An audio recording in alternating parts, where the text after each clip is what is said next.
मैं वक्तव्य में सतगुरु रविदास महाराज जी की 2 ही वाणियों की बात करूंगा, जिसमें पूरी कौम को उन्होंने संदेश दिया। पहली बात उन्होंने कही कि सत्संगत मिल रही है माधो जैसे मदप मखीरा। सतगुरु रविदास महाराज जी ने कहा कि मेरी कौम के लोगों, मधुमक्खियों की तरह एक साथ रहना सीख जाओ, तुम्हें कोई कुछ नहीं कह सकता। लेकिन समाज की विडंबना है कि उनकी बातों को भूलकर हम अलग अलग हो गए। और दूसरी बात सतगुरु रविदास महाराज जी ने कही कि पराधीनता पाप है जान ले हो रे मीत, पराधीनता पाप है जान लो हो रे मीत, रविदास दास पराधीन से कौन करे है प्रीत। और पराधीन का दीन क्या पराधीन बेदीन, रविदास दास पराधीन को सब ही समझे ही। 600 साल पहले सतगुरु रविदास महाराज जी ने अपनी बाणी में लिख दी ये बातें कि हमें किसी की पराधीनता स्वीकार नहीं करनी। लेकिन समाज की विडंबना देखिए कि हम अपने निजी स्वार्थों के चलते केवल और केवल अपने समाज को नुकसान पहुंचा रहे हैं। और अंत में सतगुरु रविदास महाराज जी ने एक बात कही कि रविदास सुख बसन को 2 ही ठाओ, पहला सुख स्वराज में दूजा मरगट गाओ। सतगुरु रविदास महाराज जी ने कहा कि जब तक आप लोगों का राज नहीं होगा, आप लोगों की किसी समस्या का समाधान नहीं होगा।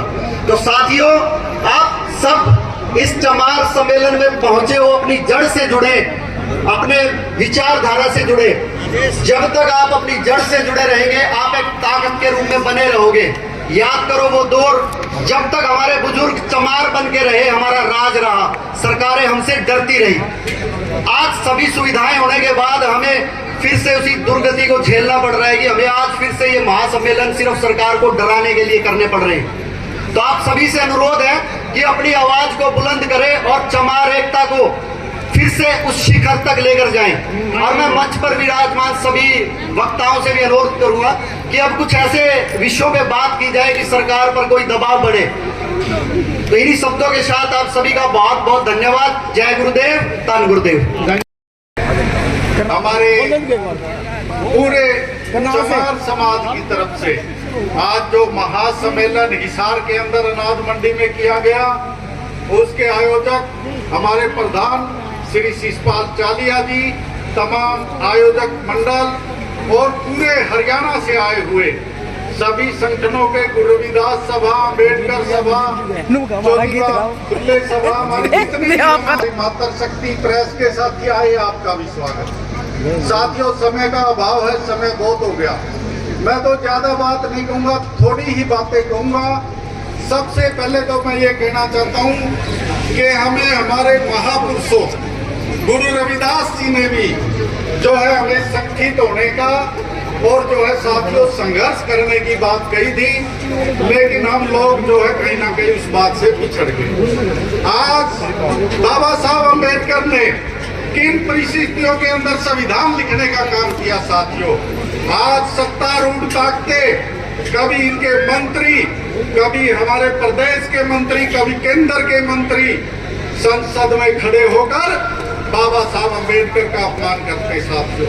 मैं हमारे समाज के लोगों से कहना चाहता हूँ, जब कोई भी इस प्रकार की बाबा साहब पे या समाज के ऊपर टिप्पणी आती है साथियों, हम सबको 2 अप्रैल 2018 की तरह रोडों के ऊपर निकल आना चाहिए। मैं आपको याद दिलाना चाहता हूँ, मैं कौन सी बात कहना चाहता हूँ। मैं ये कहना चाहता हूँ, जब गृह मंत्री अमित शाह जी ने संसद के अंदर खड़े होकर बाबा साहब अम्बेडकर का अपमान किया और कहा कि ये लोग जो है अम्बेडकर अम्बेडकर अम्बेडकर करते हैं, हमारे साथियों ने विरोध करना चाहिए था जबरदस्त साथियों। और उसी कड़ी को दोहराते हुए साथियों, आज मनोहर लाल खट्टर ने जो केंद्रीय मंत्री है, उसने भी साथियों बाबा साहब अम्बेडकर के बारे में टिप्पणी कर दी कि बाबा साहब अम्बेडकर ने संविधान ही नहीं लिखा साथियों। ऐसे लोगों के खिलाफ सड़कों पर उतरो। और साथियों, मैं सारे वक्त अपनी अपनी बात कहते हैं। शिक्षा की बात, हमारे एसएमसी कमेटियां बड़ी हुई है स्कूलों के अंदर, कॉलेजों के अंदर फीस बढ़ा दी साथियों। मैंने हिसार की एक डीओ मैडम थी साथियों, उसने 2022-23 की जो शेड्यूल कास्ट के बच्चों को साइकिल मिलती है, स्कॉलरशिप मिलती है, उसका मेला नहीं लगाया। मैंने विधानसभा के अंदर आवाज उठाई और हिसार से उस मैडम को बदलवाने का काम किया। हमारे एक्ट के अंदर बीसी ने शेड्यूल कास्ट के बच्चों की फीस बढ़ाने का काम किया। मैंने विधानसभा के अंदर बीसी के खिलाफ आवाज उठाने का काम किया साथियों, और उस बीसी के खिलाफ सरकार ने कार्रवाई तो नहीं की, परंतु हमारे स्टूडेंटों की बात मानने का काम जरूर किया साथियों। एक साथियों जो समाज को बांटने की बात है, वर्गीकरण की बात है साथियों, जो लोग समाज को बांटना चाहते हैं, बाबा साहब अम्बेडकर ने आपको 3 मूल मंत्र दिए। मैं ज्यादा समय नहीं लूंगा राजकुमार जी। बाबा साहब ने कहा शिक्षित बनो। आप सब शिक्षित है या कोई अशिक्षित नहीं जो साथियों यहाँ बैठा है। दूसरा बाबा साहब ने कहा संगठित रहो, परंतु जो सत्तासीन सत्तारूढ़ पार्टियां हैं, जो दल है, वो हमारे संगठन को दो फाड़ करना चाहते हैं, उसको अलग भिन्न भिन्न वर्गों के अंदर बांटना चाहते हैं। बाबा साहब के मूल मंत्र संगठित रहो को हमें भिन्न नहीं होने देना, छिन्न भिन्न नहीं होने देना। अगला हमारा मूल मंत्र है संघर्ष का। बाबा साहब ने कहा संघर्ष करो। अगर हम एकजुट होकर कोई भी लड़ाई लड़ेंगे तो साथियों हमारा आंदोलन विफल नहीं होगा साथियों। बहुत बहुत धन्यवाद, आप सबने मुझे मौका दिया। और एक बात और मैं विश्वास दिलाना चाहता हूं पूरे रविदासिया समाज को, साथियों जो भी आप मेरी ड्यूटी लगाओगे, आपने मुझे बाबा साहब अम्बेडकर द्वारा दिए गए संविधान के प्रारूप के अनुसार विधायक बनाकर विधानसभा भेजा।